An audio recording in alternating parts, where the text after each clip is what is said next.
Je voulais juste dire que c'est un grand honneur pour moi d'être invité ici. Je vous remercie tous d'être venus. J'espère qu'on va bien travailler ensemble et que ce sera amusant. Je ne veux surtout pas faire un cours où je vais parler comme ça pendant toutes les séances et puis vous, je ne sais pas, si j'ai pas de feedback, vous voyez, je vais parler trop vite, pas assez vite, vous allez vous ennuyer, ça ne va pas être très rigolo. Donc ce que j'aimerais, c'est que plutôt de faire un cours, qu'on soit un petit peu, qu'on travaille ensemble. C'est-à-dire que je voudrais surtout que vous n'hésitiez pas s'il y a un problème, à lever la main, à dire ça ne marche pas, je ne comprends pas. Et inversement, si je dis des choses qui sont triviales, essayez de me faire un signe en disant oui mais ça on sait. Donc si j'ai bien compris, il y a des gens ici parmi vous qui sont des informaticiens. Donc je vais être obligé de dire des choses que les informaticiens ils savent déjà. Ne soyez pas trop impatients non plus, parce qu'il y a peut-être des linguistes parmi vous qui ne le savent pas. Et puis surtout, je vais exprimer les choses que vous savez déjà d'une autre façon, à la façon Nudge. D'accord? Ceci dit, quand même, si je dis des choses qui sont trop simples, faites-le moi savoir. D'accord? Inversement, moi je connais bien Nudge. Alors, il y a des trucs qui sont peut-être évidents pour moi, que ça fait 15 ans que j'utilise le logiciel, et puis qui ne sont pas du tout évidents pour quelqu'un qui ne connaît pas le logiciel. Donc, carrément, arrêtez-moi et le lisez. Donc, surtout, n'ayez pas d'hésitation, il n'y a pas de mauvaise question, il n'y a pas de question bête. S'il y a une question qui ressemble à une question bête, elle n'est forcément pas bête. D'accord? Donc, il ne faut pas hésiter à me poser la question. D'accord? Donc là, ce que je vais faire, c'est une petite introduction générale, je suis désolé. Il faut que ce soit un peu théorique, si vous voulez, sur Nudge, vous expliquer un petit peu le contexte. Et après, l'ensemble des cours que je ferai, en fait, vous allez travailler en même temps que moi, sur votre propre ordinateur. Donc, les organisateurs m'ont dit que vous avez déjà installé Nudge sur vos ordinateurs, c'est ça? Est-ce que tout le monde peut travailler? Pour nos doctorants, les doctorants de la faculté de sciences. On a la version Java, la version simple. D'accord, la version Java, donc la spécialiste elle est là, donc si vous avez un problème, elle est là pour vous aider. J'ai entendu quelqu'un n'a pas encore installé. Est-ce que vous pouvez le faire tout de suite ou comment? Il y aura une pause peut-être, non? Il y aura la pause café ou je ne sais pas quand, sincèrement, je ne sais pas quand. Donc surtout, ne vous laissez pas, ne perdez pas le fil. Moi je préfère m'arrêter et attendre les personnes les plus longues qu'aller trop vite et puis après vous perdez. C'est bon? On commence? Donc cela...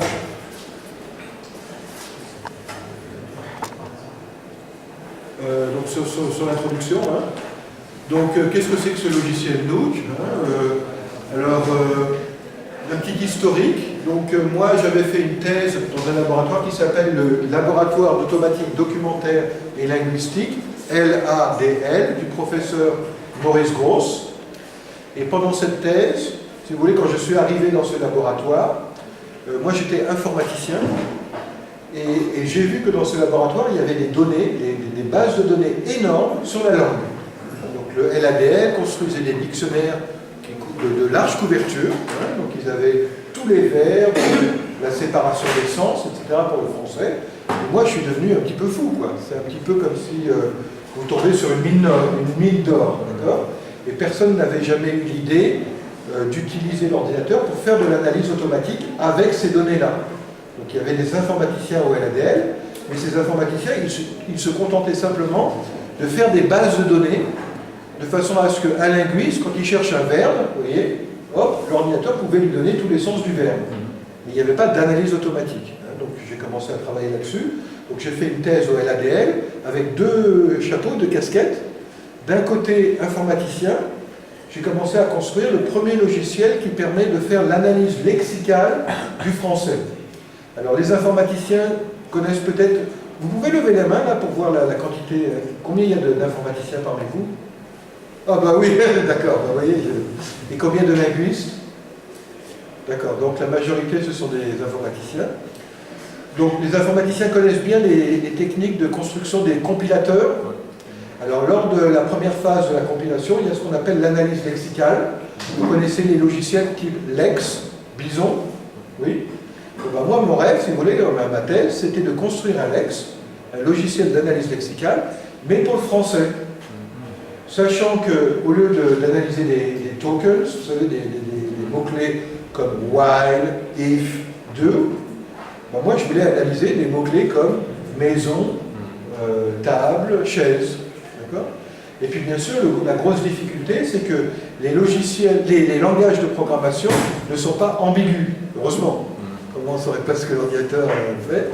Donc while, ça a un seul sens, ça a une seule fonction syntaxique dans un langage de programmation, sauf que, je ne sais pas, voler en français, ça peut avoir plusieurs sens.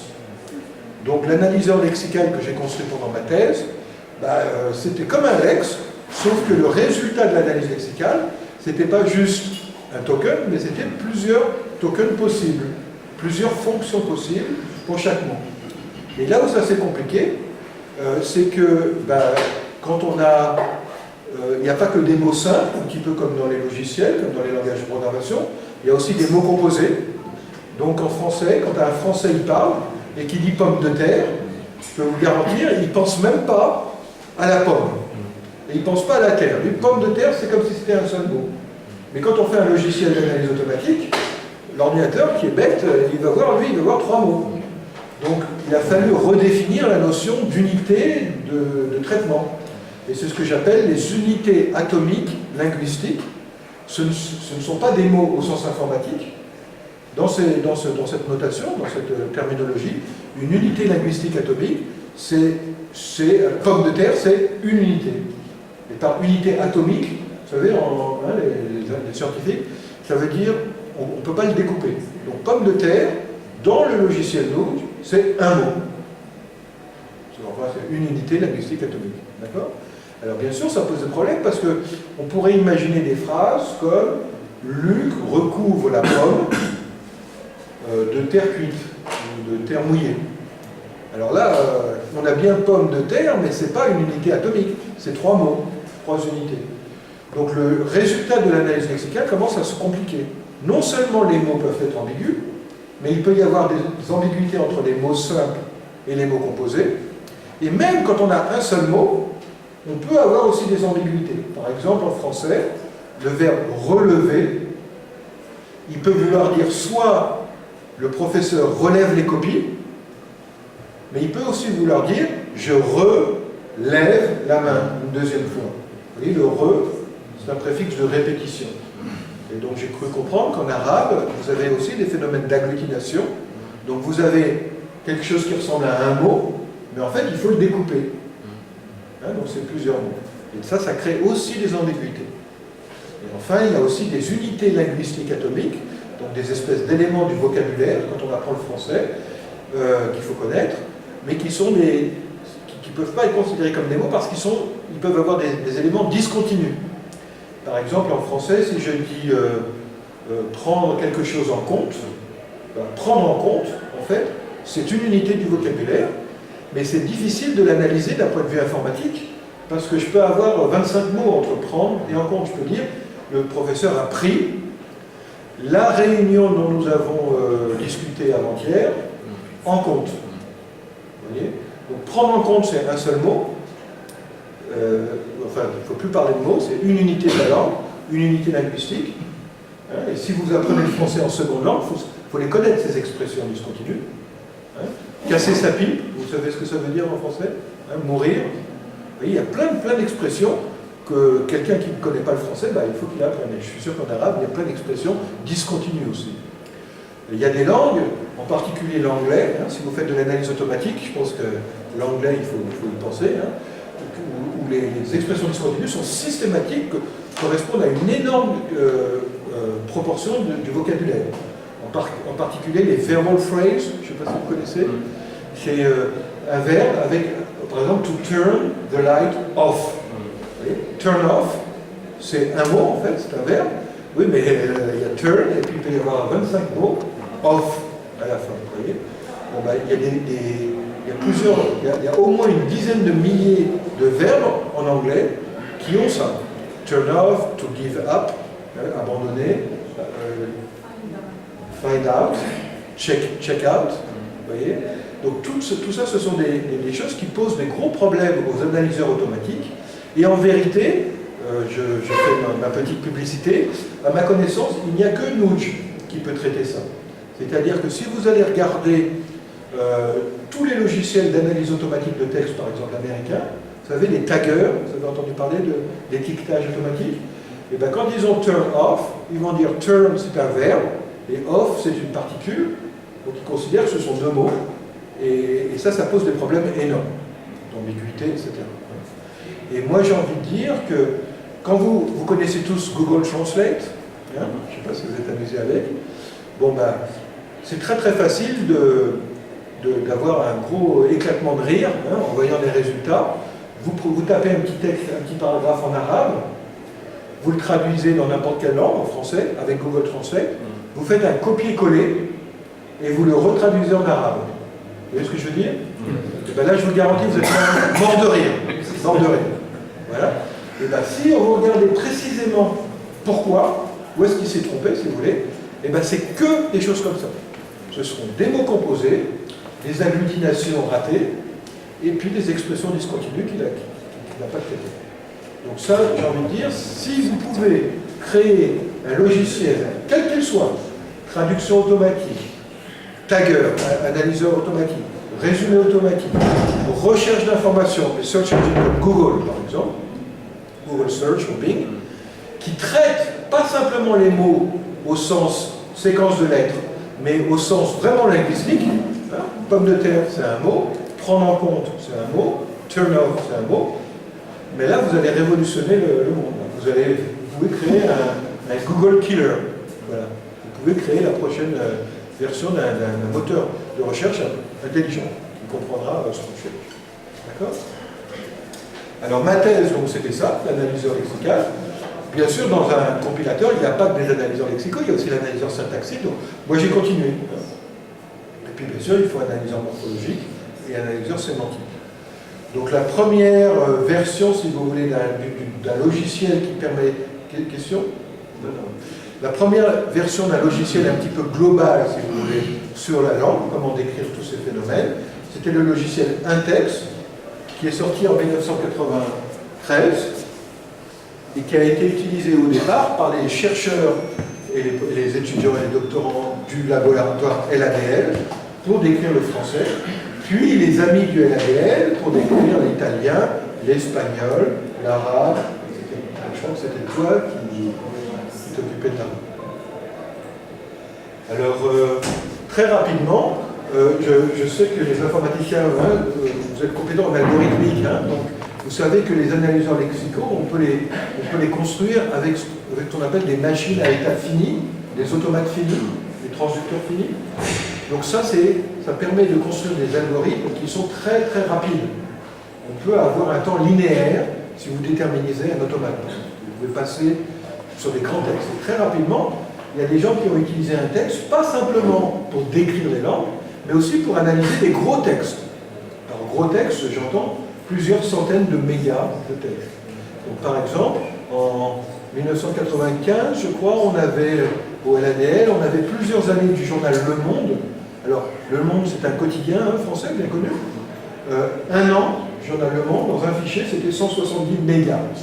Et donc, je crois qu'on avait 5-6 ans, vous voyez, donc ça fait quand même 600-700 mégas de texte. Et on passait des grammaires ou des dictionnaires dessus, en temps réel. Alors, en temps réel, ça veut dire, bon, il fallait attendre à peu près 15-20 minutes, vous voyez, pour avoir un résultat.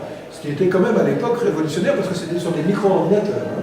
Donc, sur un petit micro-ordinateur, on pouvait analyser 4-5 ans du journal Le Monde. Donc ça a donné un petit peu naissance, ou en tout cas c'était en parallèle avec la création d'une sorte de sous-domaine de la linguistique qui s'appelle la linguistique de corpus. Donc la linguistique de corpus, ce sont des linguistes qui s'intéressent à des phénomènes et puis qui recherchent dans des textes, vous voyez, des exemples ou des contre-exemples. Je ne sais pas si vous êtes enseignant du français, vous voulez donner à vos étudiants des exemples de construction impersonnelle en français. Ben, vous avez un gros corpus vous cliquez dans un texte, vous faites une petite grammaire pour décrire une construction impersonnelle, et tout de suite, il va vous donner des exemples. Et puis bien sûr, il y a eu des gens qui ont commencé, surtout peut-être des entreprises, à l'époque, à utiliser le moteur d'un texte pour faire des applications de table, traitement automatique des langues naturelles. Donc j'ai travaillé avec des gens, il y avait une entreprise qui s'appelait Roland, traduction automatique. Alors c'était pas de la vraie traduction automatique dans le sens complet, c'était plutôt des outils pour traducteurs. Alors, à l'époque, si vous voulez, les traducteurs automatiques, eux, leur formation, vous voyez, ils ne font pas des études de biologie moléculaire. Ils font des études de traduction, de linguistique. Donc eux, ils n'ont aucun problème pour traduire, par exemple, l'arabe en français pour des phrases normales. Ils sont formés pour ça. Vous voyez. Mais imaginez, par exemple, que vous avez un texte en biologie, un texte de biologie moléculaire en arabe, et vous voulez le traduire en français, ben, le problème, c'est que le traducteur, il ne connaît rien en biologie moléculaire. Donc il a besoin d'aide. Donc les logiciels d'aide à la traduction, c'était en fait des espèces de bases de données terminologiques dans lesquelles on aidait, c'était pas vraiment de l'analyse syntaxique, le traducteur était parfaitement capable de traduire une phrase arabe en français, mais les termes, vous voyez, qu'il faut reconnaître et traduire. Donc c'était des outils comme ça qu'on faisait. C'était pas très ambitieux, mais c'était très très utile, et actuellement il y a pas mal de logiciels de traduction, d'aide à la traduction pour spécialistes, si vous voulez. Donc, médecine en particulier, je ne sais pas si c'est la NIH, c'est le grand centre de recherche médicale aux États-Unis.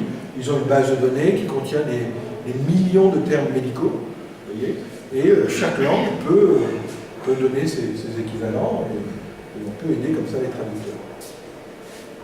Alors, un texte, grosso modo, j'ai travaillé sur un texte de 1993 jusqu'à 2002, et puis, bon, j'ai fait un tour aux États-Unis, donc j'ai travaillé chez IBM, et quand je suis revenu, ben, je me suis dit, ben, je crois qu'il est temps de refaire un nouveau logiciel. Mais je ne pouvais plus vraiment continuer à améliorer un texte, donc c'était quand même une vieille technologie, hein, les informaticiens savent, en 10 ans.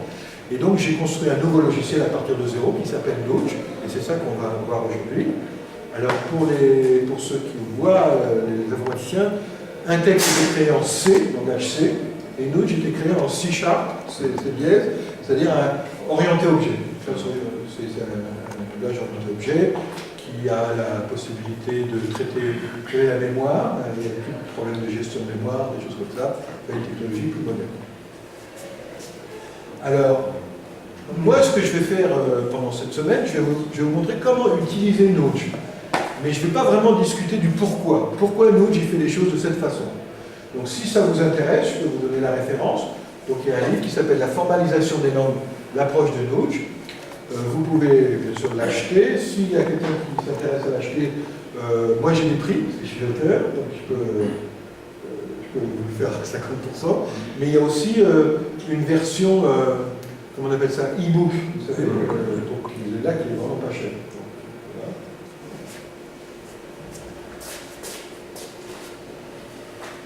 Donc je vais parler de Notch maintenant. Donc encore une fois, je ne vais pas trop parler du pourquoi, mais je vais parler plutôt du comment. Comment on fait avec Notch. Donc qu'est-ce que Notch peut faire? Donc là, je vais prendre un petit peu la casquette de linguiste. Je veux décrire une langue.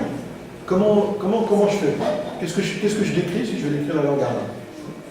Bon, ben alors, dans Notch, vous avez la possibilité de décrire 7 types de phénomènes. Donc vous pouvez décrire par exemple la typographie. Comment on utilise les caractères? Je ne sais pas, le point, est-ce que c'est le même, en tout cas en chinois, le point de fin de phrase, c'est pas le même qu'en français. Il y a des langues où il y a des majuscules, par exemple en français, quand je commence une phrase, il faut mettre une majuscule. Il y a des langues qui n'ont pas de majuscule. Il y a des langues où quand on a des accents, on doit toujours les mettre ou on peut ne pas les mettre dans certaines conditions. Par exemple, en français, quand on écrit tout en majuscule, l'accent est facultatif. En allemand, le tréma, vous savez, umlaut, on peut le transformer en un E. Donc, au lieu d'écrire U avec un umlaut, on peut écrire UE. Vous voyez des choses comme ça? Donc ça, c'est tout ce qui est typographie. Alors, il y a des langues, je ne sais pas, le coréen, où quand on écrit 3 caractères, en fait, on assemble des espèces de carrés. Une syllabe, en coréen, il y a une consonne, je ne sais pas, une deuxième consonne, c'est pas du coréen, et puis une voyelle entre les deux. Vous voyez, et ça, quand vous lisez le coréen, vous croyez que le coréen c'est compliqué parce que l'alphabet, il y a 30 000 lettres. Non, il n'y a pas 30 000 lettres en coréen, il y a 30 000 syllabes. Mais chaque syllabe a toujours la même consonne d'entrée, la consonne de sortie, et puis la voyelle. Vous voyez ce que je veux dire? Tout ça, c'est des problèmes typographiques. Alors ensuite, le niveau suivant, c'est l'orthographe. Alors, j'ai envie de dire, un des gros problèmes qu'on a rencontré, c'était l'arabe. Parce que quand on écrit des textes en arabe, on ne met pas les voyelles. Ah ben zut. Dans les dictionnaires, il y a des voyelles. Et puis, des fois, il y a des mots, je ne vais pas vous l'apprendre. Quand on enlève les voyelles, ça crée des ambiguïtés. En français, on a des problèmes orthographiques, mais je suis sûr qu'en arabe aussi. Il y a des mots qui peuvent s'écrire de plusieurs façons. Alors, l'exemple typique, ça, CSAR, le roi de Russie. On peut l'écrire CZ, TS, etc. Donc ça, ce sont tous les termes techniques, vous savez, les noms d'ordinateurs, trait d'union, slash, espace, coller, audiovisuel. Comment on écrit audiovisuel? En un seul mot, avec un espace ou avec un trait d'union. Vous voyez, tous ces problèmes orthographiques doivent être traités. Évidemment, je pense que quand on apprend une langue, il faut apprendre son dictionnaire, son vocabulaire. Donc le vocabulaire d'une langue, pour nous, je vous rappelle ma petite introduction, ce ne sera pas que des mots comme chaise, ce sera aussi des mots composés, des expressions discontinues, et même des morceaux de mots. Remanger, redormir. Il faudra construire donc un dictionnaire. Alors dans la tradition lexicographique, la plupart des langues, on ne met pas des mots comme mangerions dans le dictionnaire. Dans le dictionnaire, on ne met que ce qu'on appelle les lemmes, manger. Bon, il faut faire un lien entre ce qu'on trouve dans les textes, parce que dans les textes, on va trouver nous mangeons, et puis ce qu'il y a dans le dictionnaire. Ça, c'est de la morphologie. En arabe, vous avez une grosse morphologie. Donc, il faut faire un système qui permette de, je ne sais pas comment on dit, mapper, de projeter, si vous voulez, le texte sur le dictionnaire. Donc, si vous avez mangeons, il faut que l'ordinateur reconnaisse que c'est une forme de l'entrée dictionnaire manger. Donc ça s'appelle la morphologie flexionnelle. Alors la flexion, c'est la conjugaison, la mise au pluriel, grosso modo, la mise au féminin. Est-ce qu'en arabe, vous avez le neutre? Non, ça c'est comme le pluriel. Vous n'avez pas de neutre. En allemand, ils ont masculin, neutre et féminin. Ils ont trois genres. Donc vous avez singulier, pluriel et duel. D'accord? Vous avez aussi la conjugaison. Alors, dans Nouj, quand on traite la morphologie, il y a deux sortes de morphologie. Il y a ce qu'on appelle la flexion et la dérivation. Alors, c'est quoi la différence? Fondamentalement, quand vous prenez un verbe et que vous le conjuguez, le résultat, c'est quand même un verbe. Mangeons, c'est une forme verbale. Oui. Alors, des fois, on prend un verbe et ça construit un nom.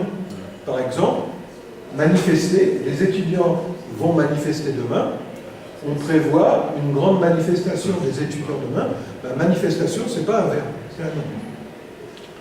Avec nous, ce qu'on voudrait, c'est que quand je cherche manifester, je trouve manifestation. Autrement, ça n'a pas trop d'intérêt. Entre parenthèses, avec les moteurs de recherche normaux, ça marche pas. Mais nous, on veut que ça marche. Donc, on veut que quand on cherche manifester, on trouve manifestation, et donc il faut faire un lien entre le nom manifestation et puis aussi son pluriel. Et puis des fois, il peut y avoir aussi des féminins, je ne sais pas, le manifestant, la manifestante. Mais moi, je cherche manifester, je veux trouver manifestante. D'accord? Donc ça s'appelle la dérivation. Dérivation, c'est grosso modo quand vous changez de catégorie. Donc je passe d'un verbe à un nom. Ça s'appelle la nominalisation. D'accord? Alors ensuite, il y a la syntaxe. Alors, la syntaxe, c'est très... je ne sais pas, il y a peut-être autant d'écoles de linguistique que de définition du mot syntaxe. Alors, dans Nouj, on distingue trois types de syntaxe. On appelle ça, on parle de syntaxe locale ou de grammaire locale.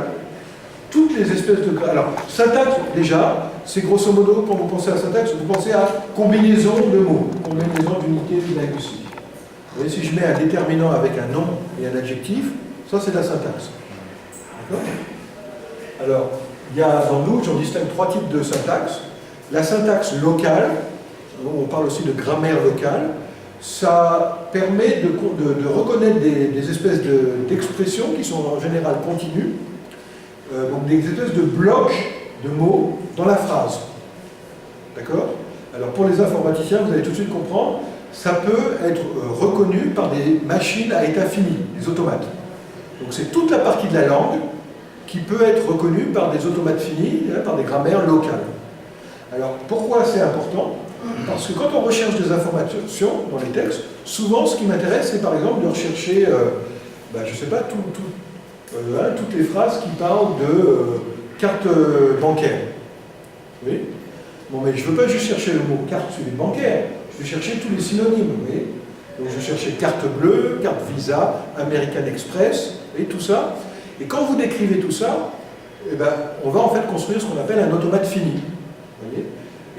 Et ça permet de faire comme ça, ça permet de reconnaître ces expressions, ces termes avec toutes leurs variantes, de façon très très rapide dans les textes. C'est, si vous voulez, un niveau au-dessus des termes. Vous voyez. Alors des expressions, des grammaires locales, par exemple, alors vous pourriez dire, par exemple, pour la carte bancaire, il y a à peu près une trentaine de synonymes. Je ne sais pas si on peut dire que American Express, c'est synonyme de carte bleue, mais enfin, vous voyez ce que je veux dire, des termes liés. On pourrait peut-être les mettre dans les dictionnaires, mais il y a des choses qu'on ne peut carrément pas mettre dans les dictionnaires. Par exemple, imaginez que je vais chercher tous les compléments de date dans un texte. Je ne peux pas commencer à écrire le lundi 1er janvier à 14h30, vous voyez, je ne peux pas faire la liste, je ne peux pas mettre tout ça dans un dictionnaire. Alors on va utiliser des grammaires, mais ces grammaires sont quand même, on peut les implémenter par des automates finis. D'accord? Donc on verra, on va le faire ensemble. Donc ça, ce sont ce qu'on appelle des grammaires locales. Ça permet de rechercher, avez-vous entendu parler des entités nommées? Non? La recherche d'entités nommées, certains oui, certains non. Alors c'est grosso modo, je vais rechercher toutes les expressions de date dans un texte, toutes les expressions, tous les noms par exemple de personnes ou de fonctions de personnes comme le secrétaire général de l'Élysée, le porte-parole du gouvernement, vous voyez, le PDG de l'entreprise blabla, vous voyez, tout ça ce sont des entités, donc ça ce sont des entités qui permettent de reconnaître des noms de personnes, des noms d'organisations, des dates, des lieux, je ne sais pas, 25 avenue de la République, vous voyez, des adresses, des numéros de téléphone, des expressions de prix, par exemple, cela coûte, je ne sais pas, 35 dirhams,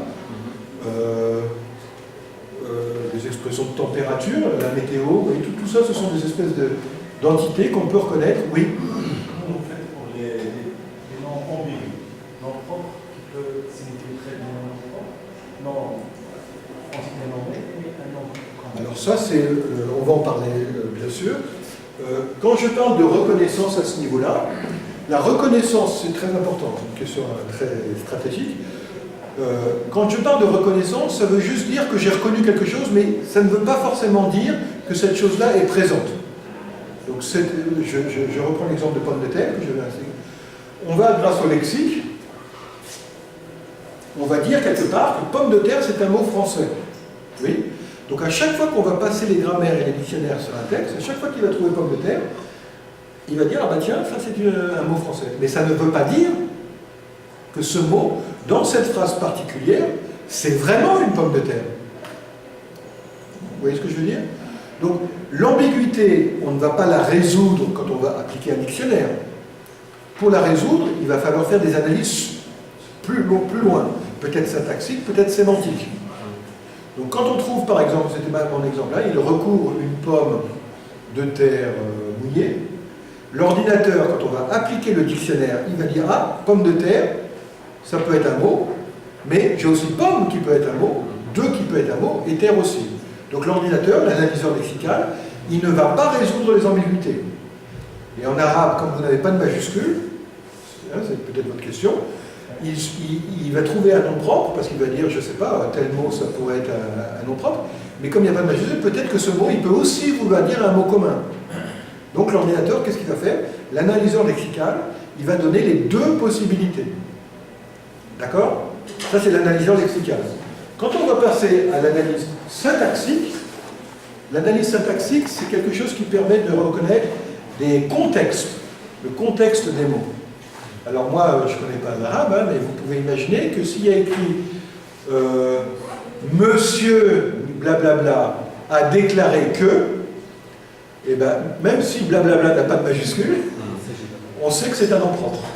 Donc on va pouvoir lever l'ambiguïté. D'accord? C'est en utilisant le contexte. Mais pour la pomme de terre, ça peut être difficile. Parce que si j'ai écrit il mange une pomme de terre, comment vous savez? Est-ce que c'est vraiment il mange une patate, quoi? Ou alors il mange une pomme qui est faite en terre? Vous voyez ce que je veux dire? Donc ça, c'est pas de l'analyse syntaxique qui va permettre de résoudre ça.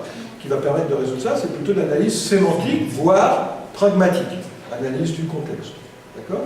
Mais la première étape, ce qui est important, c'est que pour pouvoir résoudre les ambiguïtés, bon, ça c'est très important, c'est grosso modo la différence la plus importante entre Nudge et tous les autres systèmes d'analyse automatique, c'est que Nudge dit, pour pouvoir résoudre les ambiguïtés, il faut d'abord commencer par savoir qu'il y a des ambiguïtés. Vous comprenez? Donc la première étape de Nudge, c'est de dire, j'ai plusieurs possibilités. Soit c'est un nom propre, soit c'est un mot commun. Soit c'est un mot composé, soit c'est une suite de mots simples. D'accord? Et une fois que Nudge présente toutes les ambiguïtés, alors après vous pouvez faire des grammaires syntaxiques pour lever les ambiguïtés, des grammaires sémantiques, voire même des heuristiques, hein, des espèces de... Il y a des techniques qui marchent très très bien avec Nudge. Grosso modo, un exemple, ce serait... vous voyez le mot carte, en français, est très ambigu. Il a une trentaine de sens.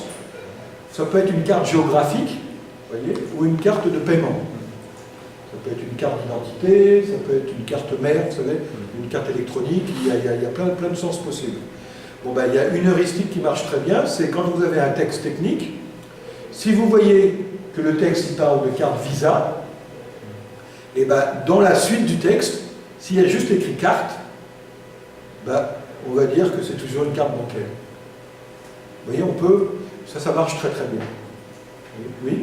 Dans le sens, est-ce que carte, dans ce sens, va figurer notre automate à plusieurs reprises pour le donner après? Est-ce qu'il va détecter déjà qu'il y a plusieurs possibilités? Oui. Alors comment il fait pour détecter qu'il y a plusieurs possibilités? C'est parce que dans le lexique, dans le dictionnaire, on aura plusieurs entrées. D'accord? Donc dans le, on va voir ça, je crois que c'est Hela qui va vous montrer comment faire. Hein, plusieurs entrées de dictionnaire pour ambigu, dans un mot ambigu. Tu as prévu ça? Voilà. Donc, quand on travaille au niveau lexical, ce qu'on va faire, c'est quand on a plusieurs sens, on aura plusieurs analyses possibles. Donc plusieurs entrées de dictionnaire ou plusieurs chemins dans l'automate fini. D'accord? En fait, c'est ça la définition de l'ambiguïté pour Nudge. Quand vous avez plusieurs analyses, ça veut dire que c'est ambigu. D'accord? Donc pour que Nudge il sache que voler, ça a plusieurs sens, on va dire 3 sens, vous savez, voler comme un avion, j'ai volé le cendrier, et puis aussi on a escroqué, j'ai volé mon client, vous voyez, j'ai escroqué quelqu'un. Il faudra qu'il y ait 3 entrées de dictionnaire volées. D'accord? Ça marche? C'est pour ça que quand on consulte le dictionnaire, il y aura 3 hypothèses possibles. Et ça, c'est dans un premier temps. Et dans un deuxième temps, en regardant le contexte, par exemple, s'il y a écrit « je le vole », on sait que le verbe « voler comme un oiseau », il n'a pas de complément d'objet direct. Donc ça ne peut pas être « je le vole », ça ne peut pas être en anglais « to fly ». Vous voyez? Si j'ai je vole mon client, c'est ambigu. Je peux le voler à quelqu'un d'autre, à mon concurrent, et je peux aussi escroquer mon client. Et donc là, c'est plus difficile. Alors, la syntaxe structurelle, les informaticiens connaissent les arbres de dérivation, vous savez, les arbres syntaxiques. Vous connaissez tous ça? Les linguistes connaissent aussi? Je ne sais pas. Justement, Oui? il y a une différence entre arbre syntaxique et arbre de dérivation. Absolument, absolument. Oui, oui, oui, je vais en parler de cette différence. Oui. Dans Nouch, il y a deux arbres possibles quand on fait de l'analyse syntaxique. Il y a l'arbre de dérivation et l'arbre syntaxique. Et pour Nouch, ce sont deux choses différentes, effectivement. Et ça, Justement, même en compilation, donc, on connaît les arbres de dérivation par rapport à l'analyse d'expression. exactement. Les nœuds intermédiaires sont toujours des opérateurs. Oui. Mais par rapport à une langue naturelle, on ne connaît pas donc on ne peut pas donc distinguer, si vous voulez, donc les arbres de dérivation des arbres. Alors dans Nouch, on peut. Nouch permet de distinguer les arbres dérivationnels des arbres syntaxiques. Alors les arbres syntaxiques, comme le mot arbre syntaxique est assez ambigu, je ne sais pas si vous allez dans Wikipédia, il commence par dire arbre syntaxique et après il parle de dérivation, dans le même paragraphe. Donc pour simplifier, dans Nouch, il y a ce qu'on appelle les arbres dérivationnels et les arbres structurels. Et un arbre structurel, c'est un arbre qui décrit la structure de la phrase, et l'arbre dérivationnel, c'est l'arbre qui décrit en fait la structure de la grammaire. Il présente en fait comment l'analyseur syntaxique a exploré la grammaire. Ça, c'est l'arbre dérivationnel. D'accord? On verra comment afficher les deux. Donc quand vous avez une grammaire, quand vous avez une phrase complexe, hein, j'ai dit à Marie que Luc pensait qu'il faudrait prendre le parapluie, et bien tout ça, ça va être repris par les grammaires syntaxiques. Alors ces grammaires syntaxiques ne peuvent pas être des automates finis, parce qu'il y a de la récursivité. Donc vous savez, c'est une autre sorte de grammaire, les informaticiens connaissent, hein, les grammaires à état fini, les grammaires hors contexte. Et il y a une troisième type de grammaire syntaxique qu'on peut construire avec Nouch. On appelle ça des grammaires transformationnelles. Alors, une grammaire transformationnelle, c'est une grammaire qui permet de lier des phrases qui n'ont pas la même forme, mais qui veulent dire à peu près la même chose. Par exemple, quand je dis Luc a mangé un gâteau, ben, je peux dire aussi Luc n'a pas mangé un gâteau. Vous voyez, la négation. Et ben, on peut passer automatiquement d'une phrase déclarative affirmative à une phrase négative. Je peux dire aussi le gâteau a été mangé par Luc. C'est Luc qui a mangé le gâteau. C'est le gâteau que Luc a mangé. Vous voyez, tout ça, ce sont des phrases qui sont liées par ce qu'on appelle un invariant de sens. Je ne sais pas si vous voyez un petit peu l'idée de paraphrase, si vous voulez. Ça ressemble un petit peu à des paraphrases, sauf que dans Nouch, on considère, les transformations, on considère que Luc mange une pomme et Luc ne mange pas une pomme sont liés. Vous voyez, donc ce n'est pas forcément des synonymes. Vous voyez, je ne crois pas qu'on dirait que Luc ne mange pas une pomme, c'est une paraphrase de Luc mange une pomme. On ne dit pas ça. Mais ce sont des phrases transformées. Je ne sais pas si on aura le temps, donc le dernier jour, mais je me suis amusé à taper la phrase, bon c'est en anglais, hein, Joe loves Léa. Joe aime Léa. J'ai cliqué dans Nouch et il m'a sorti quelque chose comme je crois, plus de 3 millions de phrases. C'est pas mal, non? Je tape juste Joe loves Léa, je clique sur un bouton, Nouch il mouline, il a mouliné pendant pas mal de temps, et après il a sorti 3 millions de phrases issues, donc des transformations de la phrase Joe loves Léa. Alors vous voyez pourquoi comment on peut obtenir 3 millions de phrases à partir de cette petite phrase? Ben, j'ai dit, Joe n'aime pas Léa, Léa est aimée par Joe, mais je peux aussi avoir Joe est l'amoureux de Joe est amoureux de Léa, mais aussi on peut introduire la négation. Joe n'aime pas Léa, n'aime plus Léa. Joe commence à aimer Léa. Joe n'a cessé d'aimer Léa. Il y a les temps aussi. Joe aimera Léa, vous voyez. Alors il y a les modaux. Joe aimerait bien aimer Léa. Enfin, Joe voudrait aimer Léa. Joe pourrait aimer Léa. Les aspectuels, donc ça j'ai déjà dit, il a arrêté d'aimer Léa. Donc aspectuels, modaux, les temps, les nominalisations, les questions, qui aime Léa, vous voyez. Et donc quand on peut avoir un système qui peut lier tout de suite, instantanément, n'importe quelle phrase à Jo aime Léa, on a ce qu'on appelle un système de réponse aux questions. Vous connaissez ça? Question answering.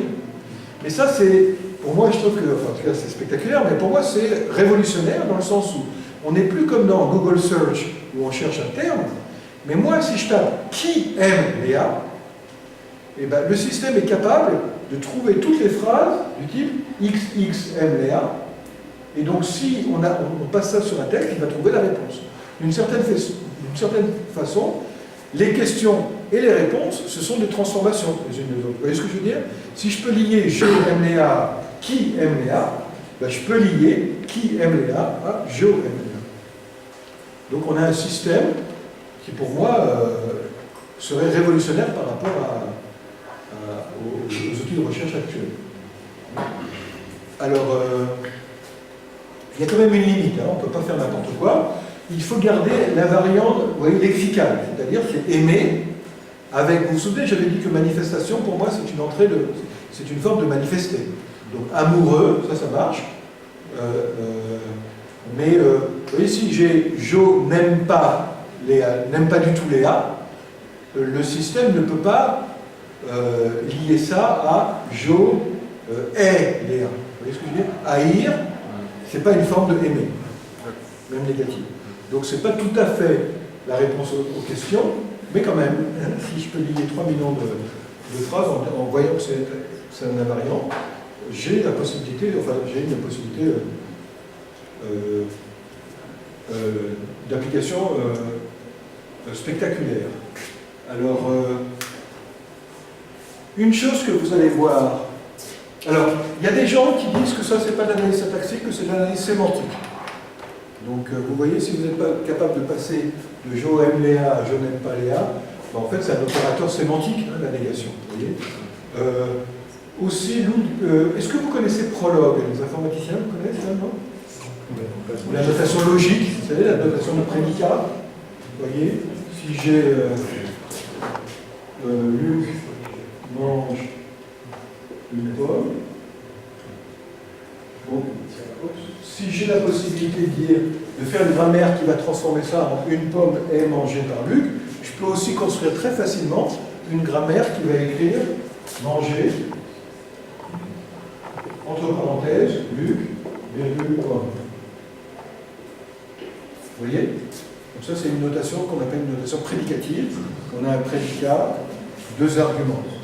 Bon, ben, en fait, quand vous avez une grammaire transformationnelle, même si moi, dans Node, j'en appelle ça de la syntaxe transformationnelle, c'est de l'analyse sémantique.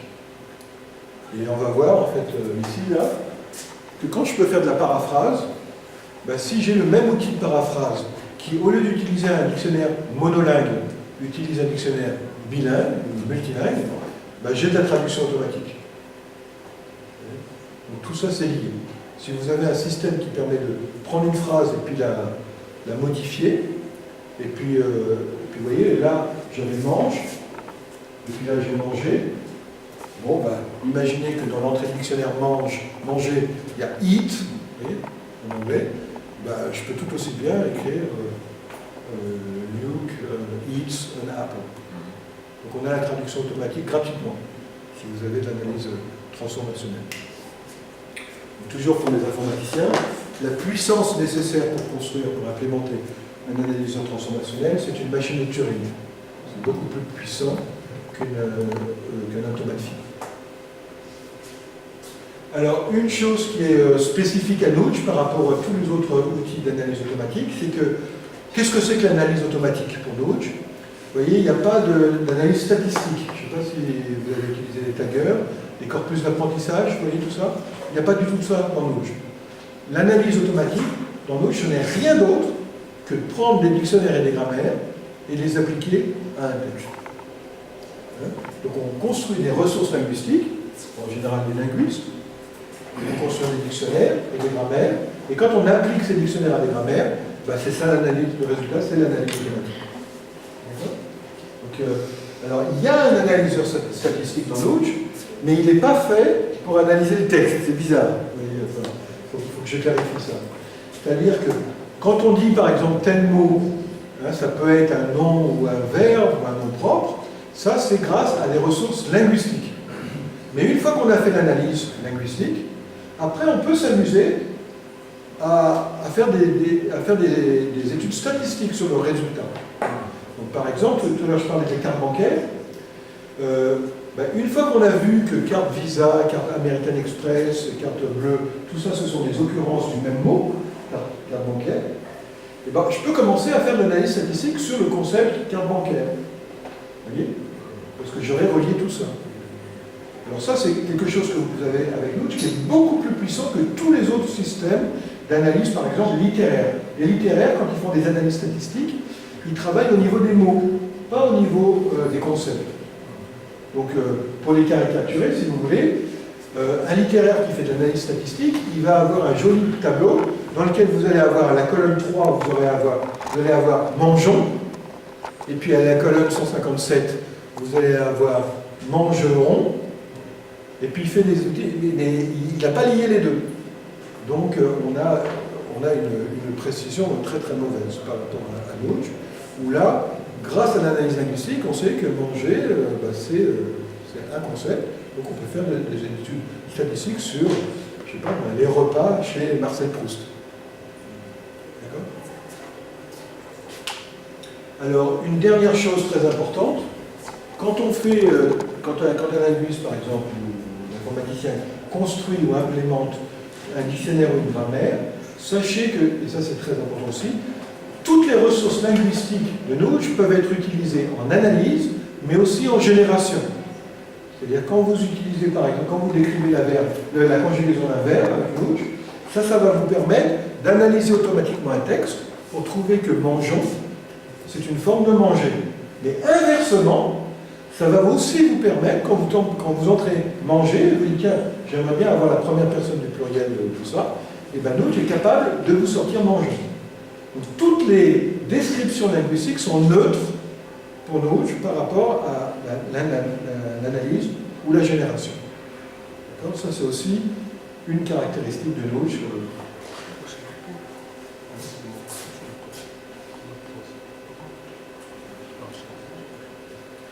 Alors, vous avez tous entendu parler de la hiérarchie des grammaires. Quand on veut décrire une langue, donc il y a le vocabulaire, quand on veut décrire un ensemble fini d'objets, on peut faire simplement la liste. On décrit ce qu'on appelle un ensemble en extension. Donc, tous les phénomènes linguistiques qui sont listables, on peut recenser, on va mettre ça dans un dictionnaire. D'accord? Le problème arrive quand on veut décrire des choses infinies. Vous savez que les phrases sont infinies. La phrase que je suis en train de dire, vous ne l'avez jamais entendue auparavant, pourtant vous la comprenez, vous n'avez pas dans votre cerveau la liste de toutes les phrases qu'on peut faire en français. Donc pour comprendre les phrases, puisque c'est un ensemble infini, on va construire des grammaires. Alors les informaticiens et les linguistes ont depuis 1955, Chomsky, ont élaboré, si vous voulez, une classification des grammaires possibles. Donc il y a 4 types de langage, il y a 4 types d'ensembles infinis, et pour chacun de ces types d'ensembles infinis, on peut construire des grammaires. Vous comprenez tous ou pas là? Ça devient un petit peu théorique. Levez la main si vous ne comprenez pas. Voilà. Pour décrire un ensemble fini, vous comprenez que c'est simple, non? On fait une base de données. Si je veux avoir la liste de numéros de téléphone de tous les habitants de Kenitra, c'est facile, enfin, c'est peut-être un peu long, hein, mais j'ai tous les abonnés au téléphone, je fais une petite base de données, la base de données, je peux la rentrer dans un ordinateur. Si elle ne rentre pas dans un petit portable, j'achète un ordinateur plus puissant, ou 10, ou 100, ou 1000, mais j'y arriverai. Oui. En revanche, les phrases de la langue arabe, je ne peux pas les mettre dans une base de données, parce que le nombre de phrases possibles est infini. Donc si vous mettiez tous les ordinateurs du monde ensemble, pour décrire toutes les phrases possibles, vous n'auriez rien par rapport à toutes les... Ce serait instantanément, je pourrais vous construire une phrase qui n'existe pas dans votre base de données. Je peux vous le montrer assez facilement. On peut raisonner par l'absurde. Imaginez que vous me dites, en arabe, il y a exactement, on va dire, 1 milliard de phrases.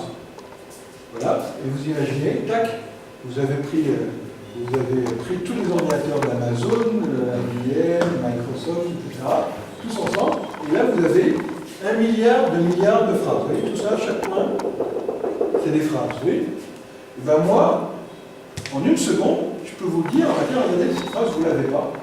Il suffit que j'écrive devant Luc dit que. Vous voyez? Donc là, vous avez la phrase il fait beau. Oui. Et bien, j'ai construit la phrase Luc dit qu'il fait beau. Oui.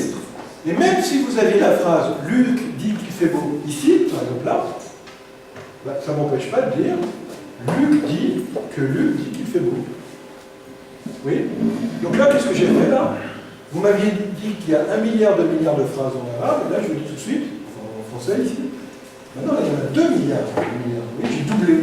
Il y a toutes les phrases que vous avez recensées, plus les mêmes phrases, copier-coller, avec, devant, je rajoute, Luc dit que. Oui. Et à la place de Luc, je pourrais dire Paul, Jean, Marie, etc. Donc là, il y en a plusieurs milliers. Je pourrais dire aussi, le directeur dit que. Mon voisin dit que. Ma cousine dit que. Oui. Vous voyez, on peut multiplier ça facilement par au moins 10 000, sans problème. On peut faire aussi d'autres choses. Si j'ai n phrases ici, ben, je peux faire copier-coller. Vous voyez? Et puis là, j'écris et. Hein? Il fait beau, Luc prend son parapluie. Voilà. Il fait beau et Luc prend son parapluie. Alors là, combien j'ai construit de phrases? J'avais 1 milliard fois 1 milliard. Vous voyez? Donc on ne peut pas faire la liste de toutes les phrases possibles dans une langue. C'est infini. D'accord? Donc comment on fait pour décrire ça? Alors pour décrire ça, on construit des grammaires. Les grammaires, ce sont des espèces d'objets mathématiques, hein, qu'on va voir, on va faire des grammaires pendant toute cette semaine, qui permettent de décrire des ensembles infinis. Mais Chomsky, donc linguiste, et Schützenberger, qui était mathématicien, ont montré, dans les années 50, 1955, qu'il y a plusieurs niveaux d'infinité. Je ne sais pas si vous vous souvenez, vous avez fait des maths, vous savez, l'ensemble des nombres entiers, oui, il est plus petit que l'ensemble des nombres réels. Vous voyez ce que je veux dire? Et bien c'est pareil pour les langues. Il y a des phénomènes qui sont infinis, d'accord, mais qui sont relativement faciles de décrire. En fait, on utilisera des machines à état fini. Et puis il y a des phénomènes qui sont aussi infinis, mais qu'on ne peut pas décrire avec des machines à état fini. D'accord? Donc il y a une hiérarchie de langage, et Chomsky et Schützenberger ont décrit 4 types de langage. D'accord? Donc il y a 4 types d'ensemble infini, et chaque type d'ensemble infini, on peut le décrire avec un type de grammaire. D'accord? Et bien sûr, l'idée, c'est quand on a un type de grammaire, on va utiliser un parseur, un analyseur, qui va pouvoir appliquer ce type de grammaire à des textes. Alors, l'analyseur, pour nous, genre, encore une fois, c'est simple, c'est simplement, on applique une grammaire à un texte, et le résultat, c'est simplement, c'est reconnu ou c'est pas reconnu. Donc, l'idéal, ce serait, Luc mange une pomme, l'autre j'ai dit oui, et puis Luc une mange pomme, l'autre j'ai dit non.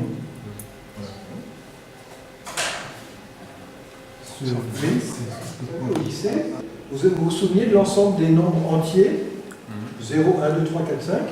Cet ensemble, il est plus petit, pourtant c'est un nombre infini, donc c'est bizarre, non? Mais il est quand même plus petit que l'ensemble des réels. 3,14, 159, 26, 54. Ça, vous comprenez ça? Voilà. Et bien,